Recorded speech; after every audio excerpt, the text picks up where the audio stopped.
అంటాడు. ఆయన అందరూ 10,000 ఇచ్చి పేరు చెప్పించుకున్నారు, 20,000 ఇచ్చి పేరు చెప్పించుకున్నారు, 11 రూపాయలు ఇచ్చి రసీదు రాయించుకున్నాడు. ఒక ఆయన 1,25,000 ఇచ్చి నా పేరు చెప్పకండి అని ప్రాధేయపడ్డాడు. ఆయన ఈశ్వరానుగ్రహం ఉన్నవాడు. ఎందుకో తెలుసండి, ఆయన నమ్మకం ఏంటంటే నేను ఇవ్వడం ఏంటి, ఆయన ఇచ్చాడు. ఇప్పుడు వీళ్ళు నేను ఇచ్చానని చెప్తే దొంగని గాను, నీవా ఇచ్చావు నీదా అని అడిగితే ఏం చెప్పను? అందుకని వద్దండి, ఈశ్వరుడు నా చేత ఇప్పించాడు మీకు, అందుకని మళ్ళీ పేర్లు నేను ఈశ్వరుడని రాయండి అంటే అదేమిటండి అని తర్కం ఇవన్నీ ఎందుకు, అందుకని పేరు వద్దు, పేరు చెప్పకండి. అందుకే గుప్తదానము గొప్పది అని మన వాళ్ళు ఎందుకంటారో తెలుసా అండి?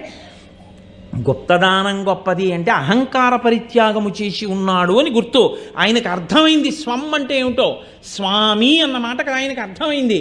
అర్థమైనవాడు ఒక్క మాట స్వామి అని పిలిస్తే చాలు, పలుకుతాడు ఆయన.